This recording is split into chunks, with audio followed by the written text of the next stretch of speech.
Mesdemoiselles, Messieurs, bonjour. Nous nous trouvons pour étudier les ovaires et trompes utérines droit et gauche. Ce cours est bien sûr dans la suite de l'utérus et après avoir vu l'utérus et le vagin qui sont impairs et médians, nous passons maintenant sur des organes qui sont pairs, droit et gauche, et qui vont correspondre aux gonades et aux voies de conduction des ovocytes. Nous allons faire un petit schéma de rappel à nouveau d'embryologie pour rappeler quelques éléments avec ici, donc je vous rappelle le mésonéphros sur lequel nous trouvons l'ébauche de la gonade, d'abord indifférenciée. Mésonéphros ici qui va présenter un conduit, le conduit mésonéphrotique que nous pouvons présenter ici, également appelé conduit de Wolff ou canal de Wolff avec des éléments internes dans le mésonéphros.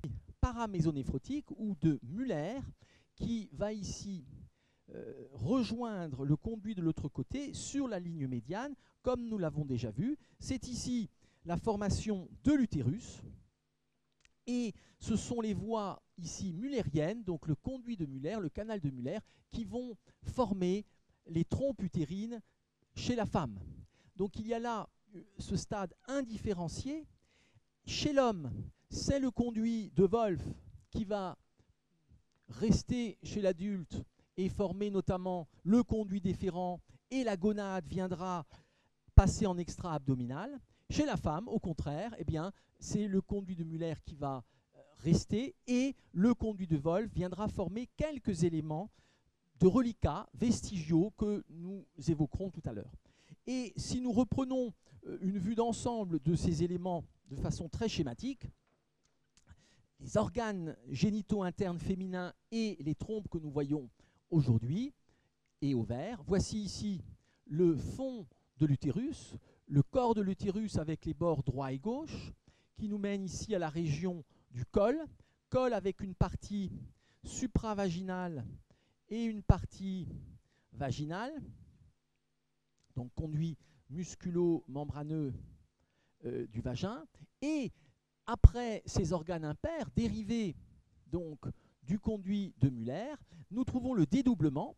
Ce dédoublement ne concerne que les trompes dans l'espèce humaine, mais beaucoup d'espèces animales ont un utérus double ou bicorne en forme de Y, et c'est ce qu'on appelle aussi l'aspect dit d'Elph, d'Elph étant l'utérus comme nous l'avons vu.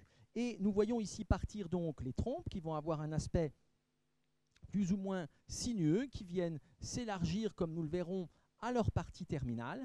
Trompe utérine droite et trompe utérine gauche, que voici, que nous allons bien sûr étudier, et qui viennent rejoindre la région de l'ovaire, ovaire, gonade féminine, que je vais présenter ici volontairement juste d'une autre couleur sur ce schéma, ovaire droit et ovaire gauche.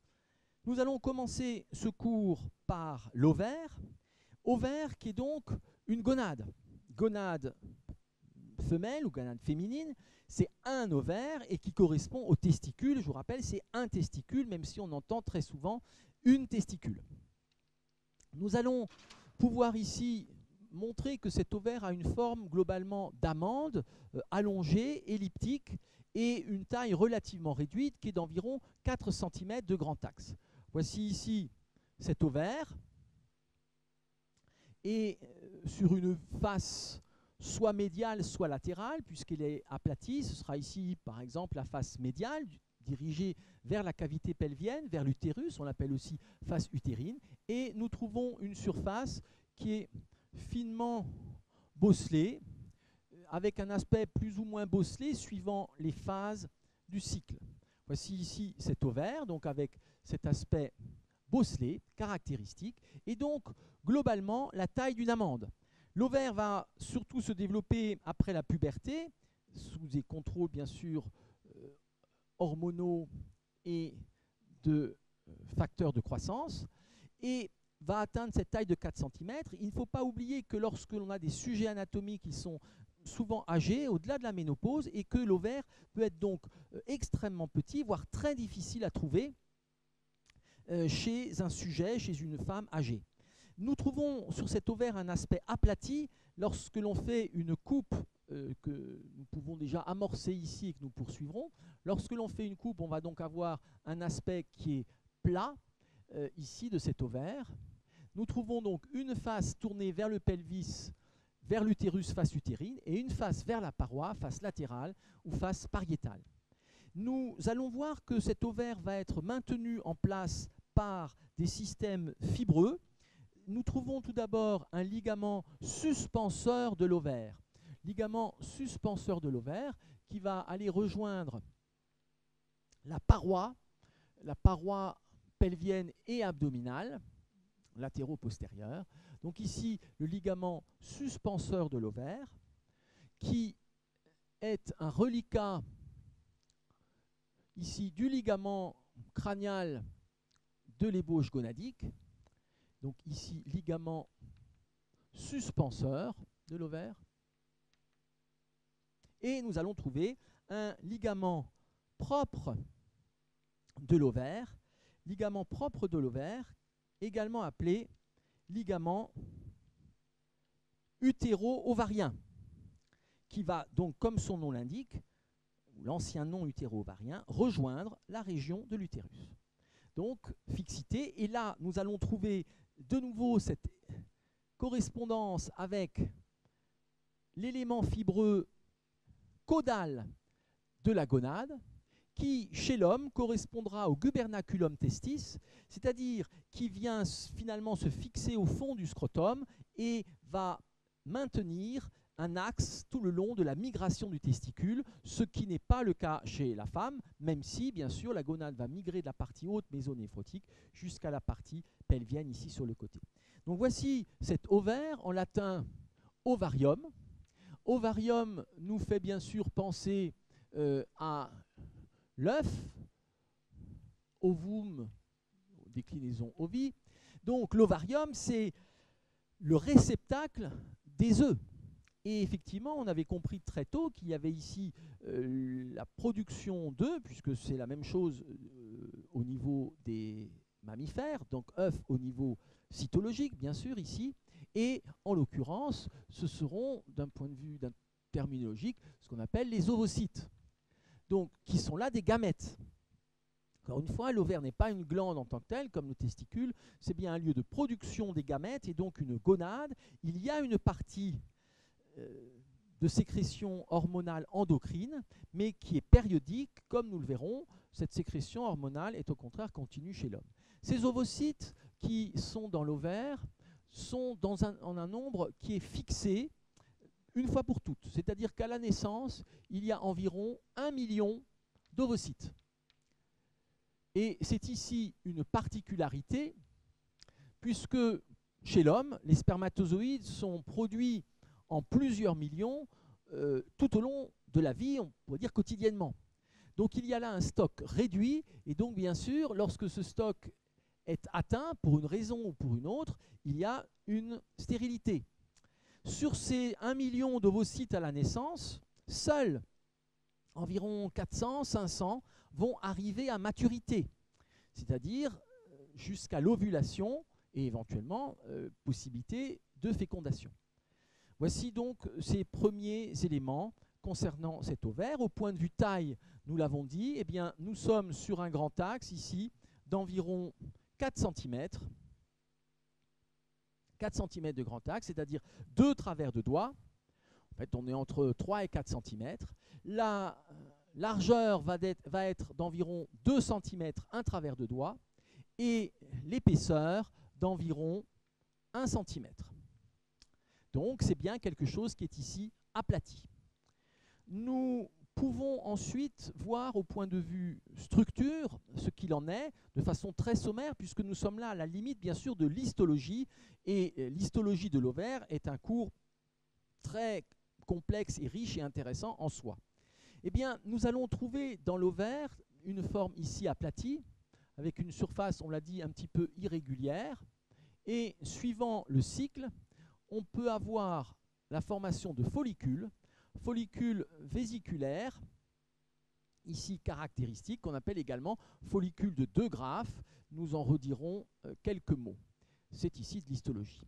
Dans cet ovaire, sur cette coupe ici, donc qui nous montre la structure, nous allons voir qu'il y a au centre du tissu fibreux, c'est ce qu'on appelle le stroma, qui va contenir les différents éléments vasculaires et nerveux, c'est-à-dire artères, veines et nerfs, ici, donc qui sont placés dans ce stroma, et qui vont arriver par le hile, comme nous le verrons.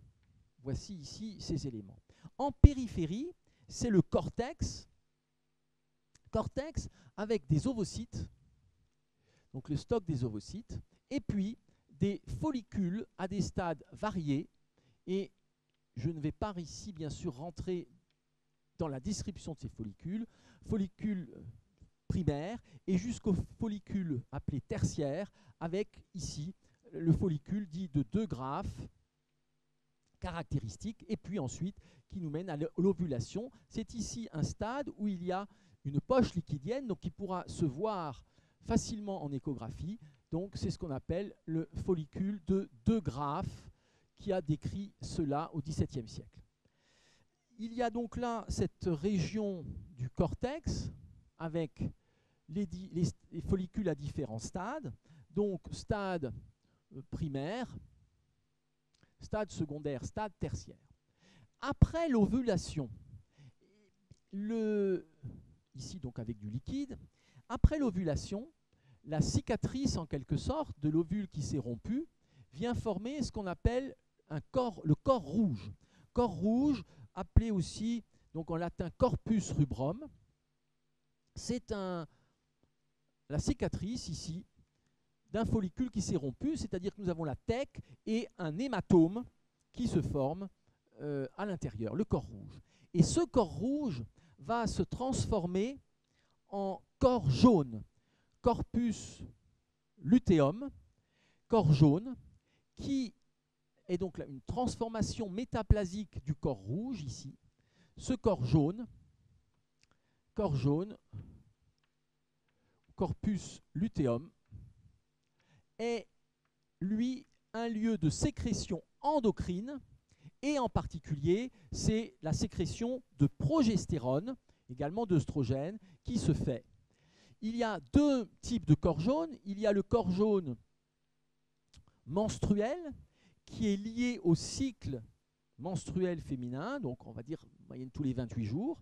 Donc il y a ovulation, formation du corps jaune, sécrétion de progestérone, et puis il vient se transformer en espèce de cicatrice qu'on appelle le corps blanc, corpus albicans, qui est vraiment la cicatrice ultime. Donc sécrétion cyclique par ce corps jaune dans une partie du cycle féminin, de la puberté à la ménopause, mais lorsqu'il y a fécondation, il y aura là un corps jaune gravidique. Ce corps jaune gravidique va durer jusqu'au 4e, 6e mois, sécrétant de la progestérone et étant bien sûr utile pour le maintien de la grossesse. Donc ce corps jaune ici vient sécréter de la progestérone, et c'est ce corps jaune qui est une glande endocrine. Donc soit cyclique lors des cycles, soit gravidique lors de la grossesse. En périphérie, nous allons trouver un épithélium péritonéal modifié, et en pratique, il n'y a pas de péritoine vrai au niveau de l'ovaire. C'est une particularité, et c'est finalement le seul organe, et nous reverrons l'intérêt, le seul organe abdominal qui est dépourvu de péritoine. Tous les autres sont entourés de péritoine. Et nous trouvons en périphérie donc un tissu qu'on peut comparer à une albuginée de l'ovaire. Nous sommes là donc sur une taille, sur une largeur d'environ 2 cm. C'est une coupe transversale ici que nous avons fait, donc coupe transversale ici de l'ovaire que nous avons donc ici placée. Coupe transversale. Nous pouvons à présent évoquer la présence du péritoine. Si l'on regarde le bord antérieur de l'ovaire, le bord antérieur va présenter un hile. Nous pouvons ici présenter l'ovaire bien vu par son bord antérieur, alors que le bord postérieur sera libre. Voici ici l'ovaire en vue antérieure. Et au niveau du bord antérieur, nous allons trouver un île. C'est exactement ce que nous avons vu pour un certain nombre d'organes abdominaux, par exemple le île splénique. Voici le île. Dans ce île, eh bien, vont passer les vaisseaux et les nerfs, c'est-à-dire entre les artères, et sortent les veines. Voilà ici l'ovaire en vue par son bord antérieur. Donc ici, ovaire vu par le bord antérieur. Voici ce île, et dans le île, nous voyons arriver eh bien, les branches de l'artère ovarique et partir les veines ovariques, en rappelant que lorsqu'il y a la sécrétion endocrine de progestérone, c'est bien sûr par ces veines que la progestérone va sortir. Contrairement à la rate, par exemple, il y a bien là la ligne de réflexion du péritoine, mais le péritoine s'arrête au niveau du île et n'entoure pas l'ovaire. Donc voici ici la ligne de réflexion du péritoine. C'est un méso, et ce sera en l'occurrence ici ce qu'on appelle le mésovarium. Mésovarium, c'est-à-dire le méso de l'ovaire, mésovarium. Et le péritoine s'arrête et se transforme ici en une espèce d'épithélium pavimenteux. Si nous représentons ici le péritoine, eh bien il s'arrête ici au niveau du île, et nous trouvons les deux feuillets de péritoine qui caractérisent un méso qui est donc une notion d'anatomie générale que nous avons vue à de nombreuses reprises, et c'est ici le méso de l'ovaire, et donc mésovarium. Entre ces deux feuillets de péritoine, donc le mésovarium, c'est bien sûr ici une séreuse, c'est du péritoine, c'est un repli, deux feuillets de péritoine qui forment un repli, et donc c'est par ce mésovarium que peuvent arriver les artères et que partiront les veines, et également des éléments lymphatiques et des éléments nerveux. Donc, c'est ici la notion de île de l'ovaire, qui est sur le bord antérieur, face médiale, face latérale. Nous pourrions représenter ici, par exemple, le bord antérieur avec le début du mésovarium. Le bord postérieur étant libre. Particularité, c'est donc que lorsque il y aura ovulation, l'ovocyte va se retrouver dans la cavité abdominale et devra passer dans la trompe, et donc il peut là, entre guillemets, se perdre, et on peut avoir une grossesse extra-utérine dans la cavité abdominale. Ce n'est pas les plus fréquentes, c'est 3 à 4%. Les grossesses extra-utérines les plus fréquentes sont au niveau de la trompe, mais on peut donc imaginer ce début de nidation qui se fait ailleurs, et donc la grossesse extra-utérine est une urgence, puisque ce n'est pas prévu pour, nous le rappellerons tout à l'heure, avec notamment des hémorragies, douleurs et hémorragie, c'est une urgence chirurgicale. Donc voici ces premiers éléments pour l'ovaire. Maintenant, nous allons arriver à un élément qui concerne la trompe. Donc pour la trompe, nous avons ici un tube qui est un conduit musculaire avec une structure donc en 3 couches et à l'intérieur un épithélium qui va présenter plusieurs portions. Nous allons ici étendre la trompe utérine et en présenter les différents éléments. Voici ici ce tube que nous aurons déplié en quelque sorte, donc qui va présenter un certain nombre d'ondulations et qui va venir se terminer au niveau de l'angle, ici, ou corne de l'utérus, que nous avons donc déjà vu. Et nous allons voir que la portion initiale, donc nous l'avons là étendue alors que c'est replié, la portion initiale est très développée et vient former l'infondibulum. Infondibulum, c'est comme une forme d'entonnoir, l'infondibulum de la trompe. Infondibulum, donc en forme d'entonnoir, c'est aussi comme l'extrémité d'une trompette, nous le redirons. Cet infundibulum présente un certain nombre de franges, en latin fimbria, qui entourent ici cet élément circulaire de l'infundibulum. Et au fond, nous allons trouver l'ostium tubaire. Une frange est plus longue et s'appelle la frange ovarique. Nous le verrons, elle vient toucher l'ovaire. Donc ici l'infundibulum, puis nous trouvons une partie qui est maintenant plus réduite en forme de conduit qu'on appelle l'ampoule.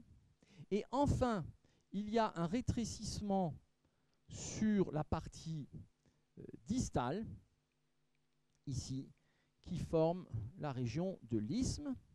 Et il y a, pour finir, une partie intrapariétale, intra-utérine, jusqu'à la cavité utérine. Nous le reverrons dans un instant.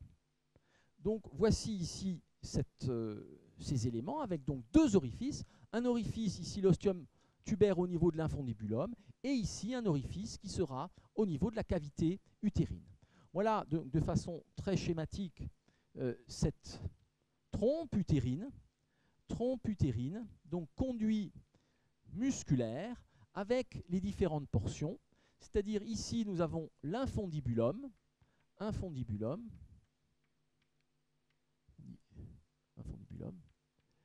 et le pavillon.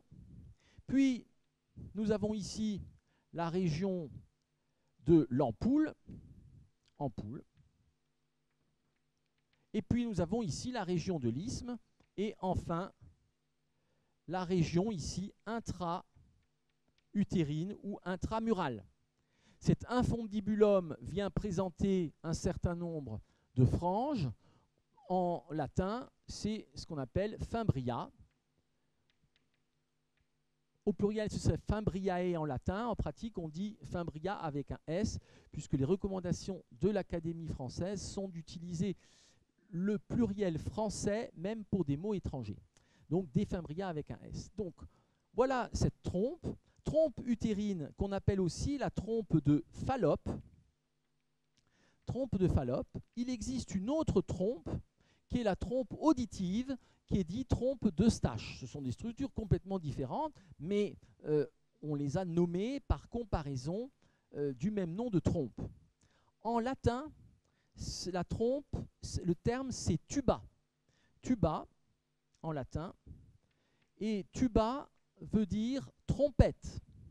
Donc c'est ici une forme de trompette avec cet évasement ici au niveau de l'infundibulum qui fait suite à l'ampoule. Tuba, d'où l'adjectif tubaire pour cette région donc de la trompe utérine. Trompe utérine et le qualificatif tubaire.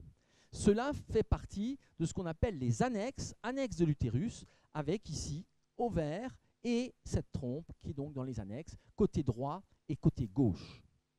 Si l'on regarde la structure de la trompe, si l'on fait une coupe de la trompe ici, nous allons trouver une couche périphérique fibreuse de type adventice, puis nous allons trouver une couche musculaire ou plusieurs couches musculaires, mais je simplifie ici, couches musculaires qui permettent les contractions. Il y a des fibres longitudinales et il y a des fibres obliques et des fibres circulaires qui permettent en quelque sorte un péristaltisme important pour la progression de l'œuf pour arriver vers la nidation.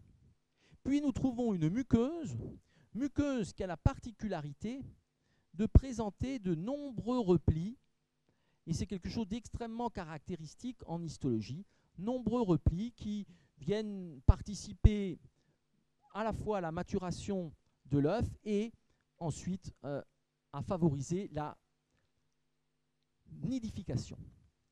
En effet, qu'est-ce qui se passe donc?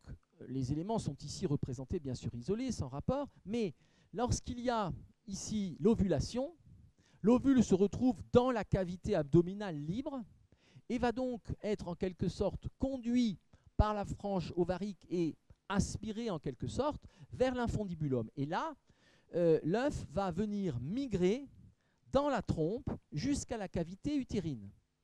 La fécondation de l'ovocyte par le spermatozoïde se fait dans la trompe, dans la région tubaire. C'est-à-dire que c'est bien l'œuf fécondé qui ensuite va être conduit jusqu'à la cavité utérine. Inversement, c'est bien le spermatozoïde qui, depuis l'orifice utérin, va remonter dans la trompe pour rejoindre l'ovocyte et le féconder. Ceci explique que l'immense majorité des grossesses extra-utérines ne soit pas abdominales, mais soit bien tubaires. Qu'est-ce qui va se passer? Eh bien, on a ici donc l'ovocyte fécondé et un début de formation de l'embryon qui va donc prendre du volume et à un moment donné faire rompre la trompe avec hémorragie. Donc ce sera à la fois des douleurs, mais le grand risque est un risque hémorragique. Il y a plusieurs possibilités suivant le stade. On peut chirurgicalement aller faire une salpingotomie. On va ouvrir ici la trompe et on va sortir le début d'embryon, le début de l'embryogénèse. L'autre possibilité va être carrément une salpingectomie. On va enlever la trompe. En effet, nous avons vu ce terme de trompe tuba en latin, mais en grec, le terme est salpinx. Salpinx, je le traduis ici, je l'écris ici en termes français. En fait, en grec, c'est salpix, avec un GX, il n'y a pas le N correspondant, donc salpinx. Et salpinx est le terme grec, tuba le terme latin, et salpinx va nous donner le radical salpingue ou salpingo. Salpingo ou salpingue ou salpingo. Et ce radical donne par exemple une salpingite. Une salpingite, c'est l'infection de la trompe utérine. Nous pouvons également avoir, donc nous l'avons dit, une salpingotomie. On ouvre la trompe pour enlever la grossesse extra-utérine. Salpingectomie, où on enlève la trompe. Très souvent, quand on fait une salpingectomie, on fait en même temps une ovariectomie, puisque l'ovaire sans trompe n'a pas d'intérêt fonctionnel. Il existe bien sûr donc une cavité dans tout cela, et ceci peut être vu par l'examen que nous avions déjà évoqué et que l'on pousse avec un peu de pression, c'est l'hystéro, donc ça c'est l'utérus, salpingographie. Donc nous avions vu l'hystérographie, mais on peut ensuite procéder au remplissage des trompes de chaque côté. Donc hystérosalpingographie, on en met du liquide de contraste dans la cavité utérine et avec la pression, ce liquide va remplir les trompes. La lumière des trompes sera extrêmement réduite, donc c'est quelque chose qui va être filiforme. Mais arrivé ici au bout, au niveau de l'infundibulum, ceci est ouvert dans la cavité abdominale et donc on aura là une petite flaque de liquide de contraste qui vient se former à l'extrémité de la trompe. Donc si l'on regarde ici, et c'est le complément de ce que nous avions fait pour l'hystérographie, voici ici l'hystérographie donc avec la forme triangulaire caractéristique de la cavité utérine. Ici, donc, il faut bien sûr la sonde pour amener le liquide de contraste. Et de chaque côté, on va voir un aspect filiforme. Donc c'est vraiment très fin et parfois même quasiment ne pas le voir. Un aspect filiforme de la lumière de la trompe. Et à l'extrémité, eh bien, on trouve ici une petite flaque de liquide de contraste. C'est le liquide de contraste qui se répand au niveau de l'infundibulum. Voici ici cet examen classique hystérosalpingographie. Donc voilà cette hystérosalpingographie et nous allons maintenant passer à des éléments de rapport. Nous allons tout d'abord faire une première vue relativement agrandie. Donc voici ici l'utérus avec le fond. Ici nous aurons le départ de la trompe utérine, région tubaire, puis ici l'isthme et le col. Donc voici ici l'utérus. Et nous voyons partir ici la trompe qui va donc avoir un aspect ondulé, avec la partie réduite ici de l'isthme, puis l'ampoule qui est un petit peu plus large, et enfin ici l'infondibulum, avec les fimbrias ou franges, dont la frange ovarique, qui est plus longue. Donc voici ici l'utérus. En vue postérieure, c'est une vue postéro-supérieure, puisque l'utérus est couché en quelque sorte sur la vessie. Voici l'utérus en vue postéro-supérieure. Donc nous avons l'avant qui est vers le haut et la droite à droite. Et ici donc cette région tubaire, ampoule et infondibulum. Puis nous allons placer l'ovaire.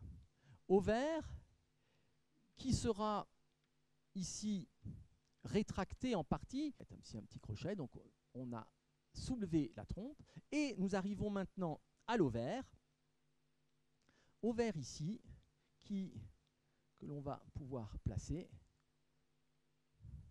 environ donc 4 cm. Et la trompe, en longueur, c'est environ 10 cm de longueur pour cette trompe. Voici ici l'ovaire. Et nous pouvons placer un certain nombre de structures ligamentaires. En particulier, eh bien, ce sera le ligament propre de l'ovaire qui part de la région de la corne utérine et rejoint l'extrémité utérine, c'est-à-dire inférieure ici de l'ovaire, et nous trouvons le départ du ligament propre de l'ovaire, pardon, du ligament suspenseur de l'ovaire ici, qui va remonter vers la paroi. Donc deux ligaments, le ligament utéro-ovarien ou ligament propre de l'ovaire, ligament utéro-ovarien ou propre de l'ovaire, ici le ligament suspenseur de l'ovaire. Voici donc les éléments simplifiés. Nous avons maintenant du péritoine. Ce péritoine va tapisser, nous l'avons vu, la face supérieure de l'utérus. Et tout ça est recouvert de péritoine. Et par-dessous, il y a l'excavation utéro-vésicale ou vésico-utérine. Puis, sur les côtés, le péritoine va être soulevé par ces cordons, formant donc des reliefs, un petit peu comme si vous preniez un drap que vous mettiez sur des cordes à linge successives. Et c'est aussi ce que nous avons vu en avant sur la paroi abdominale, avec le ligament ombilical médian, vestige de l'ouraque, avec les vestiges fibreux de l'artère ombilicale, notamment. Donc voici ici le péritoine qui est soulevé par la trompe utérine. Et le péritoine s'arrête ici au niveau de l'infondibulum pour laisser libre la place vers l'ostium. Nous trouvons ce péritoine qui tapisse encore une fois toute la face supérieure ici, je ne me présente que les limites. Eh bien, ce péritoine vient être soulevé également par ici le ligament propre de l'ovaire ou ligament utéro-ovarien. Donc c'est ici une nappe, nous le reverrons sur des coupes, de ce péritoine, la partie inférieure du péritoine, et entre ici, eh bien, nous avons une fosse qui est placée entre la trompe et le ligament. Et donc ceci va permettre à la fois une mobilité de la trompe, à la fois une mobilité relative de l'ovaire, et ici, dans cette disposition, nous avons effectivement tiré l'ovaire vers l'arrière et le bas. Donc voici ces deux éléments sur cette vue postérieure de l'utérus. Nous pouvons ici également, nous pourrions éventuellement montrer qu'il y a une poursuite ensuite du péritoine, et ce sera là sur les côtés de l'utérus, ce que nous avions déjà nommé le ligament large, qui va nous retenir un petit peu. C'est une question extrêmement classique en anatomie, mais qu'il faut savoir aussi simplifier. Si nous reprenons ces éléments à présent sur une vue plus complète de la région, nous allons pouvoir placer l'utérus, la vessie. Ici, tout d'abord, l'utérus, que nous allons représenter ici, donc utérus, que voici, la région de l'angle avec le départ des trompes, région des cornes utérines. Voici ici les bords du corps qui nous mènent à l'isthme et puis au col. Et ce sera ici la région supravaginale que nous voyons toujours en vue postérieure. C'est ce que nous trouverions dans un examen par exemple scolioscopique et que l'on voit en dissection donc par le haut. Nous avons ici la partie supravaginale, puis nous trouvons ici le fornix postérieur du vagin qui remonte sur le col et qui vient donc engainer ici la partie vaginale du col. Voici ici l'extrémité supérieure du vagin qui forme la voûte, c'est le fornix postérieur du vagin. Et puis, de façon très schématique, en arrière, et que nous aurions ici éventuellement sectionné, on va mettre juste une partie, nous aurions ici le rectum en arrière. Donc le rectum ici en arrière, donc rapport postérieur du vagin. La vessie se trouve ici en dessous de l'utérus. Nous pouvons représenter ici cette vessie moyennement remplie qui vient être placée en dessous de l'utérus et en avant du vagin. Voici ici la vessie. Du pôle antérieur de la vessie vient partir ici le ligament ombilical médian qui rejoint la paroi, vestige fibreux de l'ourac. Voici ici la vessie relativement peu remplie malgré tout. Je vous rappelle que pour tout examen pertinent d'imagerie, il faut que la vessie soit remplie. En effet, le liquide va finalement servir de produit de contraste par rapport aux masses musculaires que l'on trouve au niveau des viscères et ou du tissu de remplissage pelvien. Donc voici cette vue postéro-supérieure maintenant sous un angle un petit peu plus général. Et nous voyons partir sur les côtés eh bien, la trompe. De ce côté, nous allons la présenter en situation quasiment normale, c'est-à-dire cette trompe va être repliée sur l'ovaire. Ici, les fimbrias. Donc, voici trompe et l'ovaire qui sera placé ici, coiffé en partie par l'infundibulum. Et de l'autre côté, nous allons placer les mêmes éléments, mais nous conserverons le péritoine du côté droit. Voici ici donc la trompe, l'infundibulum, les fimbrias et l'ovaire ici du côté droit. Donc ici, c'est toujours une vue postérieure, c'est-à-dire que nous sommes ici à droite, nous sommes ici à gauche, nous sommes ici en avant. Nous allons conserver le péritoine du côté droit et nous l'aurons enlevé du côté gauche. Voici ici ce péritoine donc, qui va se prolonger au-dessus de la vessie et qui va se prolonger sur la paroi abdominale. Et donc nous l'aurons conservé ici. Et puis nous serons là ensuite sur l'excavation. Eh bien, excavation recto-vaginale, c'est le cul-de-sac de Douglas. Donc sur la partie de droite, nous aurons conservé le péritoine et nous allons placer maintenant du côté gauche des éléments de vascularisation. Nous avons en effet évoqué avec l'utérus l'artère utérine. Artère utérine qui est une branche de l'artère iliaque interne et qui vient ici arriver au niveau du col, former un ou deux coudes, puis avec un trajet ici sinueux caractéristique le long du bord latéral de l'utérus. Voilà cette artère utérine, branche de l'artère iliaque interne. Artère utérine, branche de l'artère iliaque interne que nous avons déjà citée, et ce trajet qui est donc considéré comme pouvant favoriser la croissance de l'utérus lors de la grossesse. Cette artère utérine, nous l'avions dit, vient donner une branche ou rameau tubaire qui va suivre la trompe et aller jusqu'à la région de l'infundibulum. Branche ou rameau tubaire de l'artère utérine. Il y a bien sûr ensuite toutes les branches ici utérines tout le long. Nous allons trouver le système veineux qui est lui plexiforme, donc avec des plexus veineux ici directement contre l'utérus et qui viennent former des plexus. Et nous trouvons ici une veine tubaire, une ou des veines tubaires qui viennent former également un aspect plexiforme. Et puis, ceci viendra se drainer dans la veine utérine.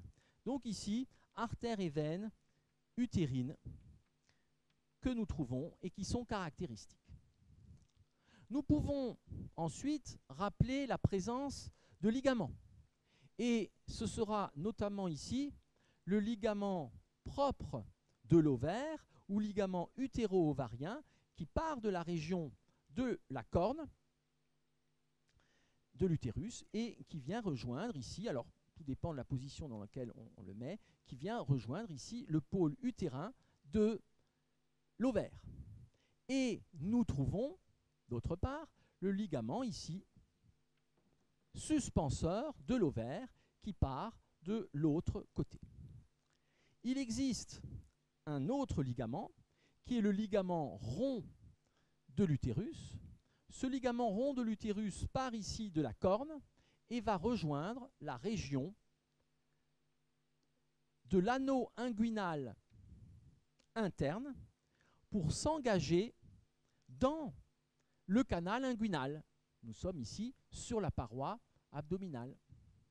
Donc, ces deux ligaments, le ligament ici propre de l'ovaire ou ligament utéro-ovarien, le ligament rond de l'ovaire, ce ligament est aussi appelé ligamentum teres, donc teres en latin.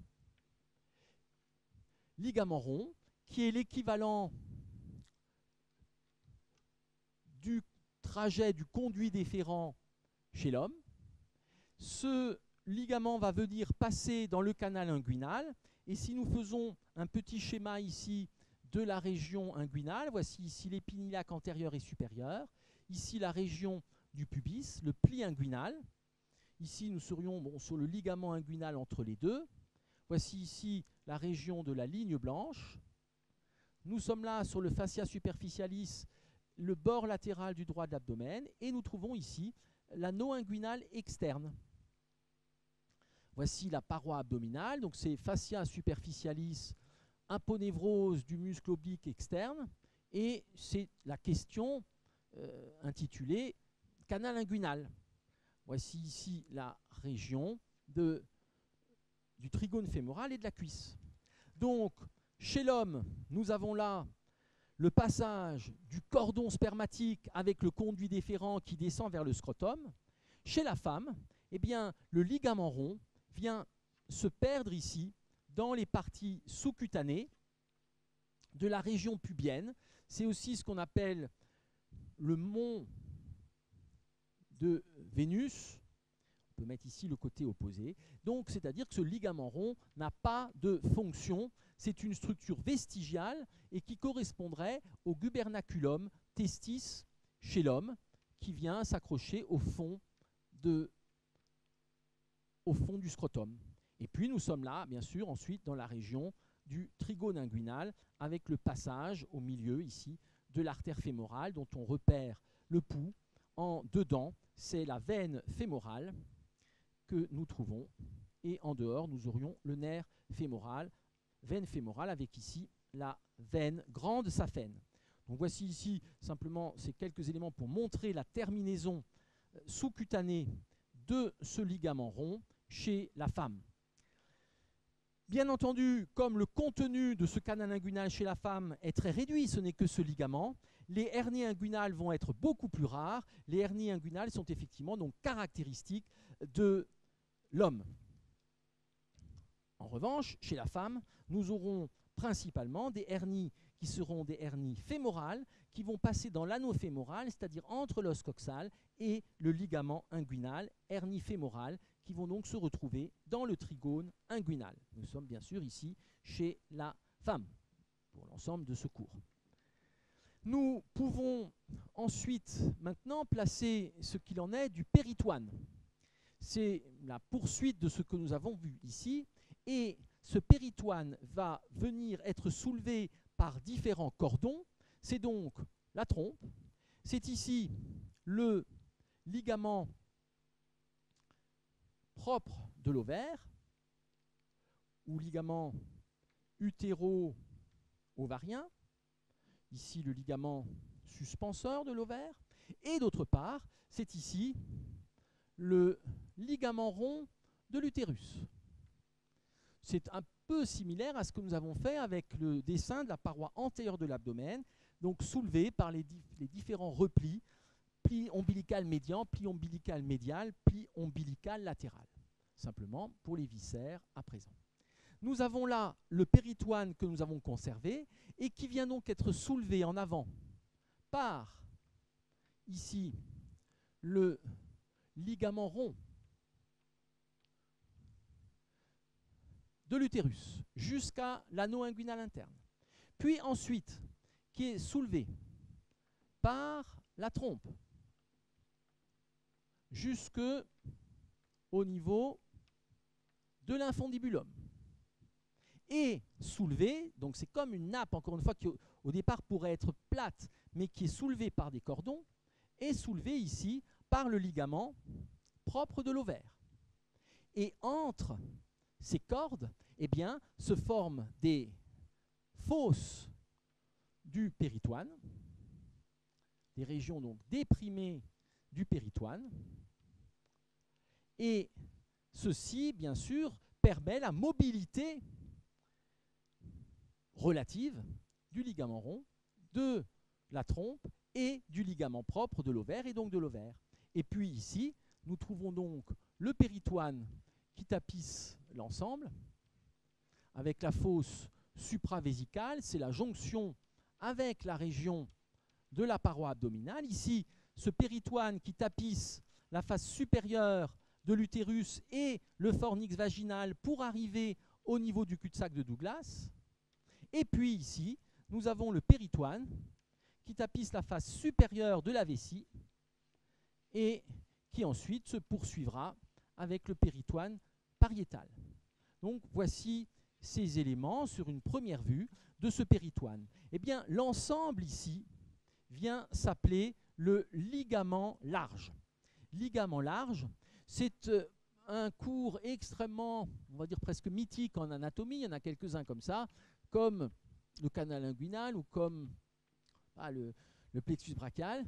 Donc ce ligament large est quelque chose qui est souvent présenté de façon extrêmement complexe, alors que c'est en fait quelque chose d'extrêmement simple. Deux coupes qui nous permettront de voir qu'en fait, à chacune de ces structures va correspondre un méso, c'est-à-dire deux feuillets de péritoine qui viennent rejoindre l'élément correspondant, les trois, et qui permettent d'amener les vaisseaux. En effet, ici, sous le péritoine, donc nous aurions là l'arrivée de l'artère utérine qui vient s'engager ici sous le péritoine pour ensuite venir vasculariser les éléments. Donc l'artère utérine est bien subpéritonéale. Donc nous allons pour cela faire une petite vue, refaire une petite vue très schématique qui sera maintenant une vue antérieure de la région ici de l'ovaire, avec ensuite la région de l'infundibulum et de la trompe.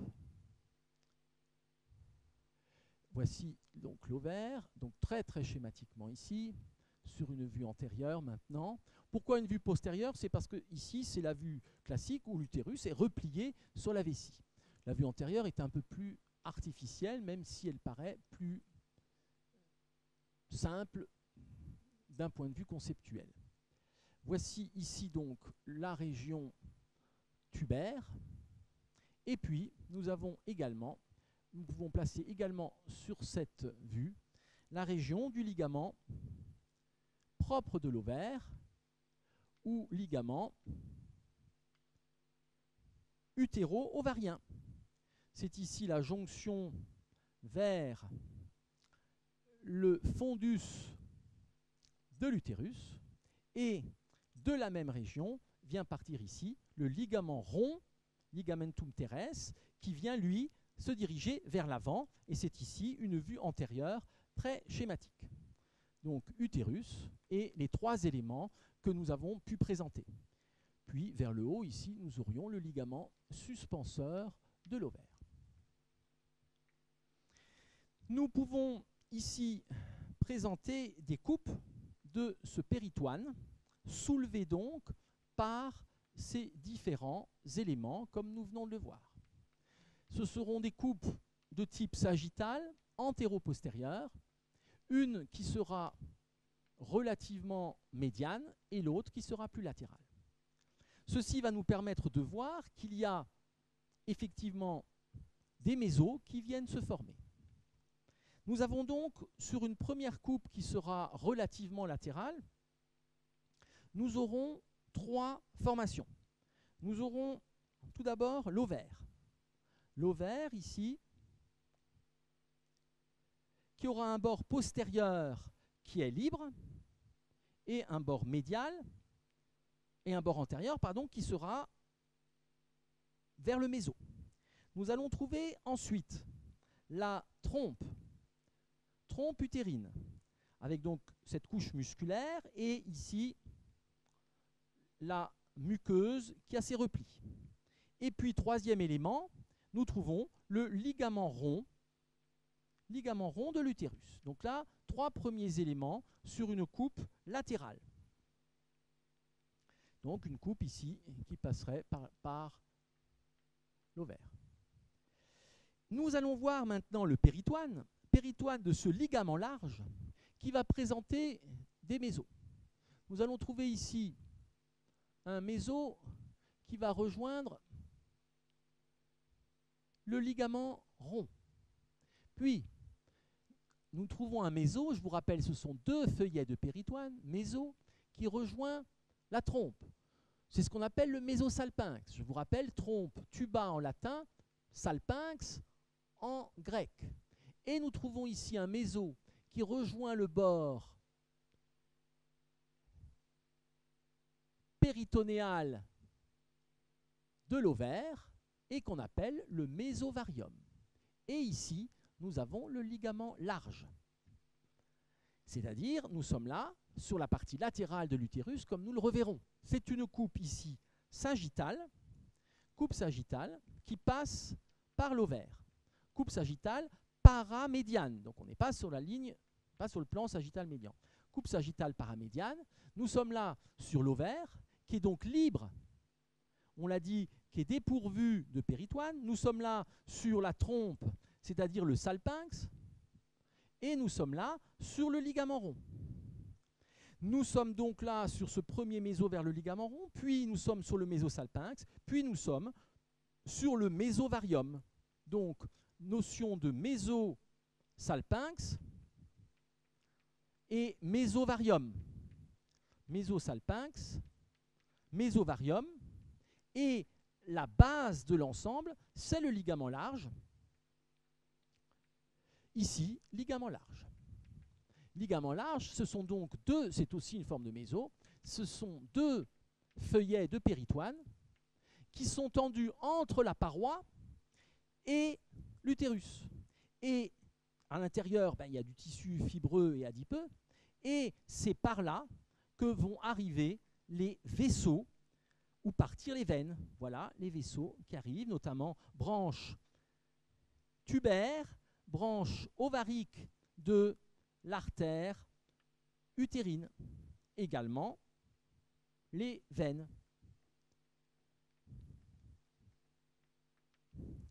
Voici ces premiers éléments. Donc cette vascularisation qui arrive ici par le ligament large et va dans chacun des mésosalpinx et mésovarium, rejoindre les différents éléments correspondants.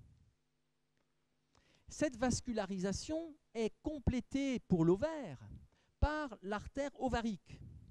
Cette artère ovarique, elle, ne vient pas par ce système, L'artère ovarique, c'est une artère gonadique qui est l'équivalent de l'artère testiculaire. C'est là quelque chose qui est en quelque sorte vestigial.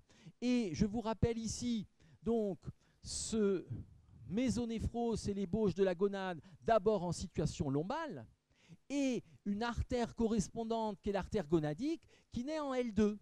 Chez l'homme, eh bien, le testicule entraîne l'artère testiculaire qui naît en L2, l'entraîne jusque dans le scrotum. Chez la femme, on va s'arrêter au niveau du pelvis. Mais cette artère ovarique arrivera donc de façon différente et le système de l'artère ovarique arrive ici par l'artère ovarique, c'est-à-dire qui vient de l'aorte au niveau de L2 et dans l'autre sens, eh bien, c'est la veine ovarique qui part.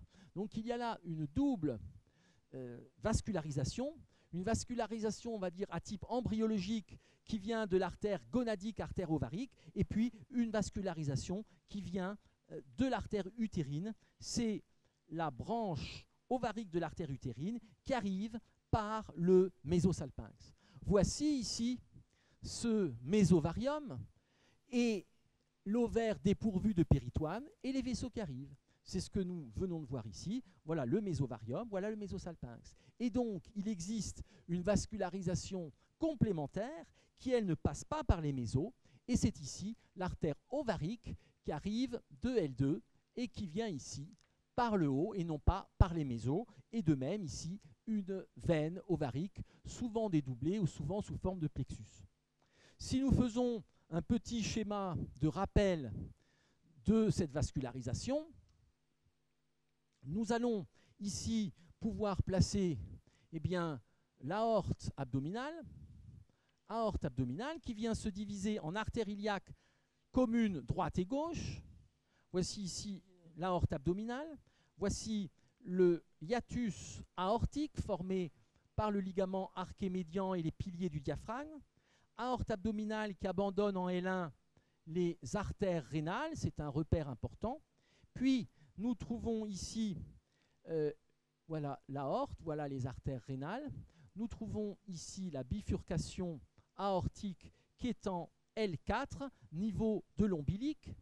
Et comme troncs principaux, nous avons ici le tronc cœliaque en T12. Nous avons l'artère mésentérique supérieure en L1.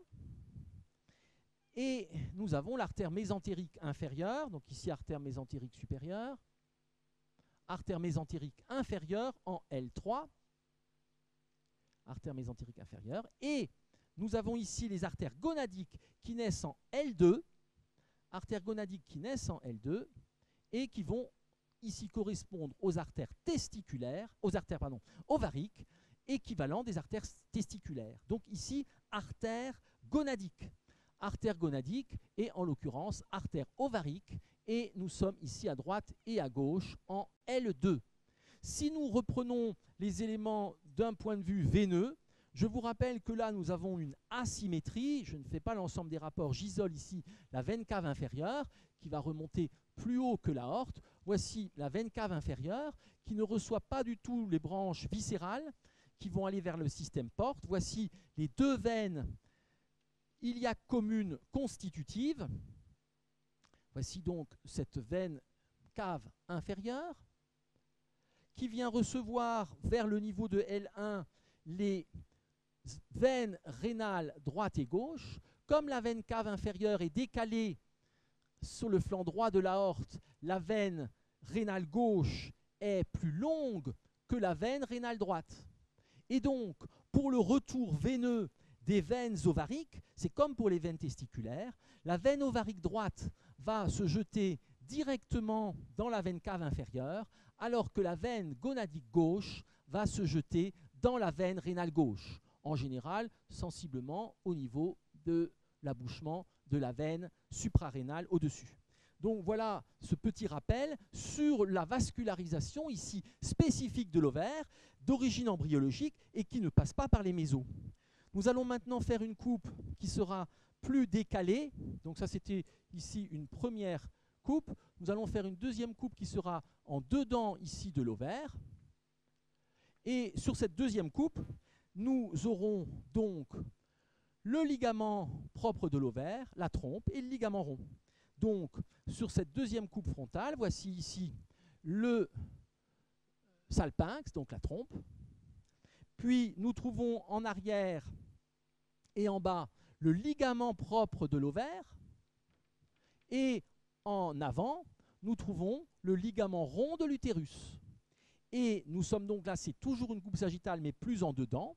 Nous allons donc trouver ici un méso pour le ligament rond. Voici le ligament large et sa base. Puis nous trouvons le mésosalpinx pour la trompe. Et ici, le mésovarium, mais qui à ce niveau-là n'est plus de l'ovaire, est le ligament propre de l'ovaire. Et voici de nouveau le ligament large, mais simplement sur une coupe sagittale plus en dedans. Nous trouvons donc le ligament rond avec son méso, la trompe avec son mésosalpinx, le ligament propre de l'ovaire, mésovarium. Ceci vient donc rayonner et permet donc aux éléments de bouger. C'est ce que nous avons ici en vue supérieure et nous les avons là en coupe. C'est ici le méso qui correspond au ligament rond, le mésosalpinx, le mésovarium, et nous avons fait les coupes soit par l'ovaire, soit en dedans. Donc une première coupe passe par l'ovaire et l'autre est ici plus en dedans. Et donc on comprend bien ici que finalement ce ligament large est quelque chose de très simple. Il faut imaginer une nappe, c'est la nappe inférieure du péritoine qui, au bas de la cavité abdominale et donc au-dessus de la région du pelvis, va ici rayonner sur ces éléments, puis se poursuivre avec le péritoine pariétal. Nous allons maintenant voir cela sur une vue simplifiée, schématique, qui est un petit peu l'équivalent d'une vue scolioscopique, où nous aurons l'ensemble de cette cavité pelvienne. Donc, à l'heure actuelle, les voies d'abord sont essentiellement des voies d'abord par scolioscopie. Donc, la chirurgie a été complètement transformée, mais ce qui fait aussi que l'on voit les éléments de façon différente et de façon, disons, d'une perspective différente, notamment de voies qui étaient des voies subpéritonéales. C'est ici une vue supérieure, donc très schématisée. Nous ne rentrons pas sur le détail des parois, c'est vraiment ce que l'on voit en dedans. Nous avons en arrière ici le relief de la colonne vertébrale, puis ce sera ici le relief des muscles psoas, et puis le relief ici des muscles iliaques et de la crête iliaque. Puis nous aurons ici les contours de la cavité. Je ne représente pas ici l'épaisseur, nous sommes bien là dans la cavité. C'est une vue scolioscopique, c'est-à-dire une endoscopie que l'on fait et que l'on utilise maintenant dans cette chirurgie-là. Droite et ici la gauche. Nous allons trouver tout d'abord la région du cécum ici. Région du cécum qui est très massif et qui sera au-dessus des détroits supérieurs. Nous sommes bien là dans la partie basse de la région abdominale. Cécum ici, et c'est le départ du côlon ascendant ou côlon droit. Sur ce cécum, nous trouvons et caractéristique un ténia, ici, cette bandelette très visible et un repère intéressant au point de vue chirurgical, le ténia, un des trois ténias, qui vient converger vers l'origine de l'appendice. Appendice qui sera un rapport direct de la région ovarienne et donc un diagnostic différentiel chez la femme dans les douleurs des fosses iliaques et des régions inguinales. Est-ce une appendicite ou est-ce une annexite et donc notamment une salpingite ou un problème ovarien? Puis nous allons pouvoir placer ici sur la région médiane le rectum. Rectum qui est d'abord impair ici et médian et qui vient faire suite au côlon sigmoïde. Côlon sigmoïde que nous aurons ici en partie récliné pour voir cette région. Donc côlon sigmoïde qui forme ici un repli et en sigma, d'où son nom, et qui est la suite du côlon descendant ou côlon gauche. Voici ici le côlon sigmoïde qui est mobile par le sigmoïde. Et voici ici la région de l'ampoule rectale. Donc, le rectum qui, lui, sera fixe et impair et médian. Le rectum, le côlon sigmoïde. Donc ici, nous sommes sur le cécum. Côlon ascendant ou côlon droit, côlon descendant, côlon sigmoïde, rectum. Et l'appendice qui sera juste au-dessus ici du détroit supérieur. Puis nous allons pouvoir placer bien la région utérine. C'est ici ce que nous avons déjà vu, mais maintenant vraiment sur une vue générale. Voici la région du fundus. Voici les bords du corps. Voici ici l'isthme et le début du col. Et puis, c'est ici le fornix vaginal. Voici donc l'utérus dans son environnement et tel qu'on le voit en cœlioscopie. Je vous rappelle que nous sommes là dans la cavité péritonéale et donc que l'on peut voir les éléments puisque justement il existe cette cavité limitée par le péritoine. Puis nous pouvons ici placer la région de la trompe jusqu'à l'infundibulum. Ampoule, isthme, infundibulum ici, les franges ou fimbria et l'ovaire. Ovaire ici, gauche. Ceci, encore une fois, de façon très rapide et très simplifiée. Voici l'ovaire, mais c'est ce qu'il faut retenir en pratique et que vous verrez on va dire quotidiennement au bloc en cœlioscopie. Ici, nous pouvons présenter le côté droit avec la trompe et ici, la région de l'ovaire droit. Nous voyons donc que, comme je vous l'ai dit, il existe une proximité des annexes trompe et ovaire avec du côté droit le cécum et l'appendice, diagnostic différentiel d'appendicite, et ici le diagnostic différentiel de diverticule ou de sigmoïdite ou de diverticule sigmoïdien. C'est donc une difficulté de diagnostic ici chez la femme. Et puis nous avons en dessous la vessie que nous représentons ici, vessie qui est sous l'utérus, et je vous rappelle avec un récessus, un cul-de-sac vésico-utérin ou utéro-vésical du péritoine qui se place en dessous. Comme repère, nous pouvons encore placer donc les différents ligaments. C'est ici le ligament rond de l'utérus qui rejoint le canal inguinal, donc de chaque côté, ligament rond. Et puis, c'est le ligament suspenseur de l'ovaire. Et ici, le ligament propre de l'ovaire, ligament propre qui rejoint la région de la corne utérine, le ligament suspenseur qui, lui, rejoint la paroi. Ce qui est intéressant ici, c'est de placer les éléments vasculaires qui seront également des repères. Ces éléments vasculaires, nous le verrons sur la dernière coupe, sont placés au-dessus du détroit supérieur, et ce sera ici la région correspondant à l'axe iliaque externe droit et ici l'axe iliaque externe gauche jusqu'à la bifurcation.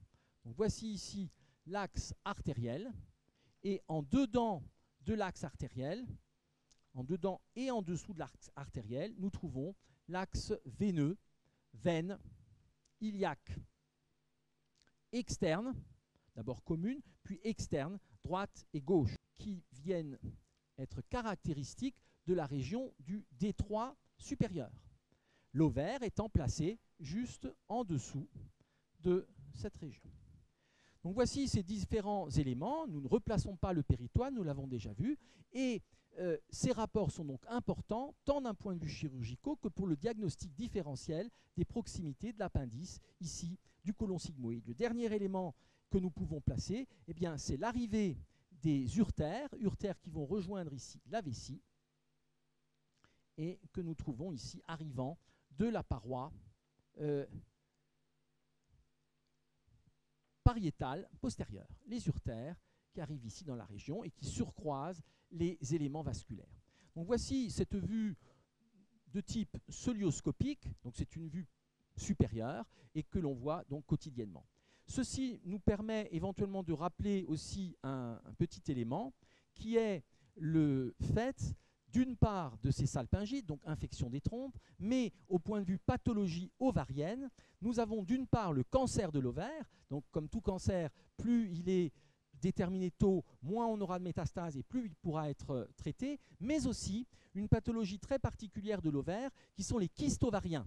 Kystes ovariens que l'on comprend puisqu'on a vu que normalement au cours du cycle il y a un kyste, mais ces kystes peuvent être anormaux et former des masses colossales, allant jusqu'au demi-litre, au litre, mais on a même décrit des kystes de l'ovaire et on en voit encore aujourd'hui dans certains pays qui n'ont pas des moyens d'accès médicaux comme les nôtres, des kystes qui peuvent atteindre 10 litres, 20 litres. Donc vous imaginez 10 litres, donc 10 bouteilles d'eau de 1 litre, 10 litres de masse d'un kyste utérin, donc un ventre énorme, il faut faire le diagnostic et donc éventuellement le traiter. Alors la première ovariectomie pour kyste, car c'était une chirurgie assez délicate, notamment pour les hémorragies, a été faite à Strasbourg par Köberlé en 1862, donc c'est très célèbre, ovariectomie. Et l'on a ces pièces historiques de kystes qui peuvent faire 10 litres, donc des très grosses masses, et on en voit encore aujourd'hui dans certaines régions du monde. Nous terminons par une coupe,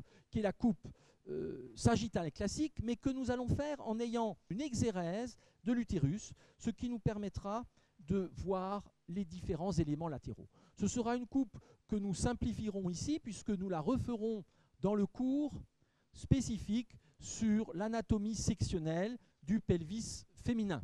Voici ici la coupe du sacrum. La moitié supérieure, ce sont les deux vertèbres L1 et L2. Voici ici la vertèbre L5, cunéiforme, L4, le niveau de l'ombilic et de la bifurcation aortique. L4, L5, nous aurions ici, c'est pas le fondamental, les processus épineux, le canal sacral jusqu'au niveau de S4, la crête sacrale médiane. Nous avons ensuite ici la région du coccyx, avec en général 2 pièces coccygiennes. Nous serons sur l'avant sur la symphyse pubienne. Symphyse pubienne. Nous pouvons placer les éléments symphysaires, ce sont ici les disques intervertébraux, avec l'annulus fibrosus, le nucleus pulposus qui est décalé vers l'arrière, hernie discale, voici le nucleus pulposus, et de même ici en rappel, eh bien, la symphyse pubienne avec cet aspect concentrique en couche d'oignon et au centre, caractéristique d'une symphyse, un nucleus pulposus. Nous avons ensuite ici la région du détroit supérieur. Région du détroit supérieur. Puis nous avons la paroi abdominale que nous matérialiserons ici par la ligne blanche entre les deux muscles droits de l'abdomen, l'ombilic qui se projette ici en L4. Puis nous pouvons placer ici le plan cutané abdominal.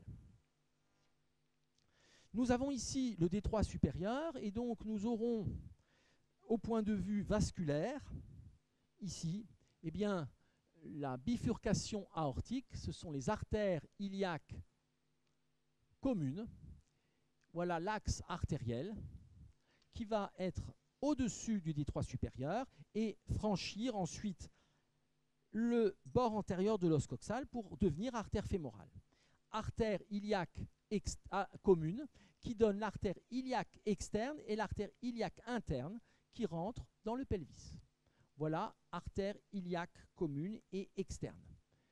C'est un repère, bien sûr, extrêmement important. Au-dessus, nous serions sur le psoas. Je n'y reviens pas. Bifurcation, artère iliaque externe, artère iliaque interne. En dessous, nous allons avoir la veine iliaque externe, veine iliaque commune et la veine iliaque interne. Veine ici, iliaque externe, qui vient de la veine fémorale et que voici. Nous sommes là au-dessus du détroit supérieur que nous pouvons marquer ici de façon plus nette.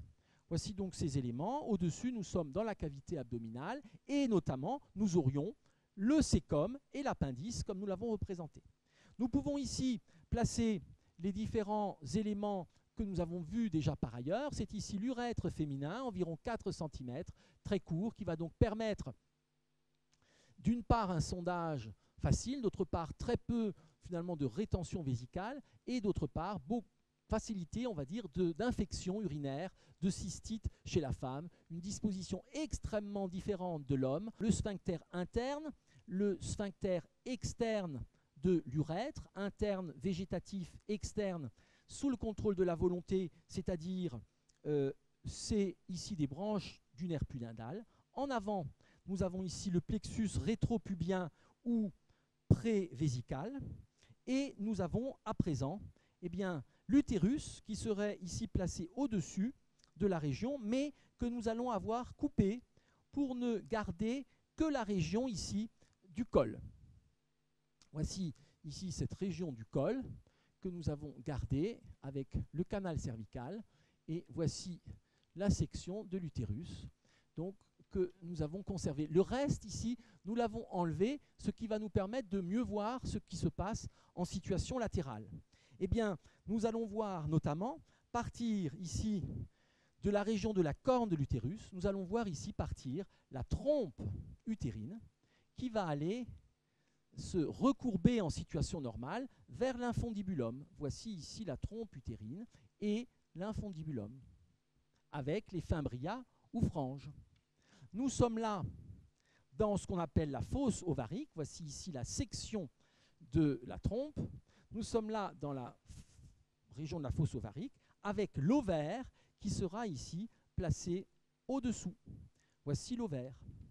Et nous avons les différents ligaments, c'est-à-dire nous avons le ligament propre de l'ovaire ou ligament utéro-ovarien que nous voyons ici rejoindre la région de la corne de l'utérus, et nous avons ici le ligament rond de l'utérus que nous voyons rejoindre la région du foramen, de l'anneau plutôt inguinal profond, anneau inguinal profond ici, donc début du canal inguinal dans lequel s'engage ce ligament rond de l'utérus.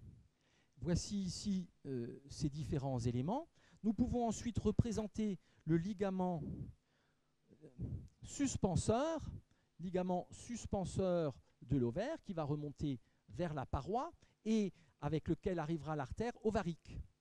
Nous pouvons à présent placer le péritoine qui vient ici recouvrir la face supérieure de l'utérus, et nous allons pouvoir trouver ces différents mésos qui entourent les trois éléments, comme nous l'avons vu. Simplement, nous sommes là très proches de l'utérus, et puis nous avons la région du récessus vésico-utérin.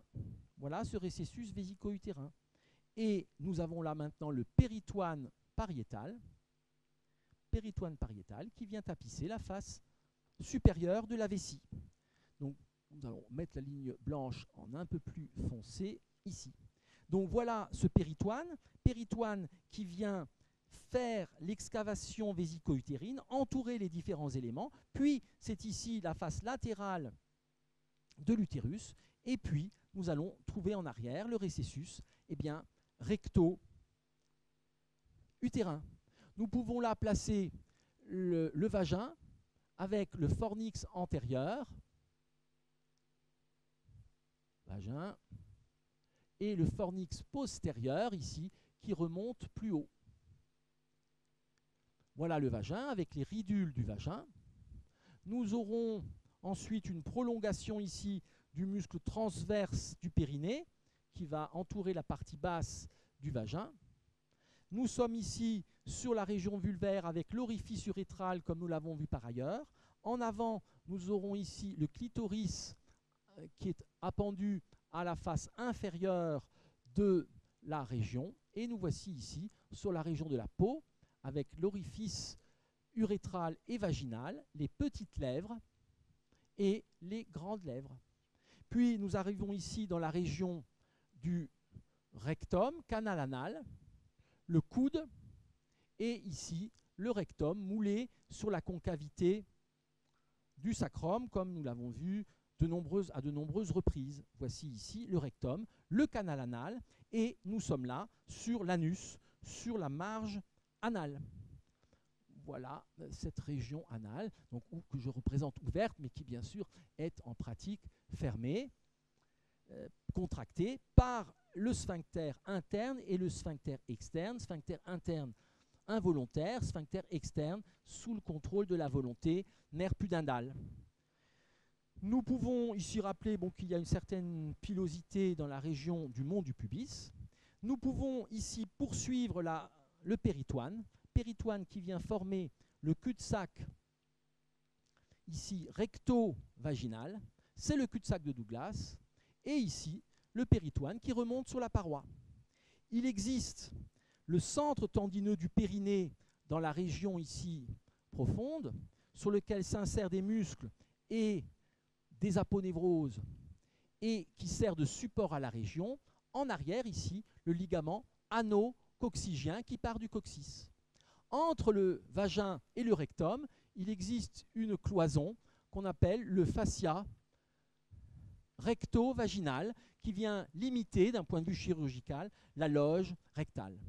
Et nous sommes là au-dessus dans la cavité péritonéale. Et c'est pour cela qu'en arrivant en cœlioscopie, on peut voir l'ensemble de cette région comme nous l'avons représenté. C'est bien ici une coupe sagittale que nous referons plus en détail avec l'anatomie sectionnelle du pelvis féminin, avec l'avant ici vers la gauche, le haut ici vers le haut. Et nous comprenons ici que sur le côté droit, l'hémibassin droit que nous avons là, voilà la région du cécum côlon ascendant, l'appendice, et donc ce diagnostic différentiel entre appendicite et annexite. Voilà pour ces différents points. La dernière chose qu'on pourrait évoquer, c'est que chez la femme, une opération qui se faisait beaucoup, moins maintenant, mais qui était quasi systématique dans certaines régions, à un certain âge, c'était ce qu'on appelle la totale. Donc vous entendrez encore des personnes qui disent « j'ai eu une totale ». Eh bien la totale, ça permettait finalement d'avoir de façon radicale une prévention de tous les risques gynécologiques. La totale, c'était quoi? La totale, c'est hystérectomie, plus annexectomie, annexe, c'est la trompe, plus ovariectomie. Donc total, on enlève utérus, les deux trompes, les deux ovaires, c'est sûr que vous n'avez plus de problème de cancer du col, plus de problème de fibrome, plus de problème de salpingite, plus de problème de cancer de l'ovaire, ni du col, de l'utérus. Voilà donc pour ces régions. C'est une notion qui paraît très complexe souvent que ce ligament-là. Ici, ces quelques schémas auront permis de l'apprivoiser et je vous remercie pour votre attention.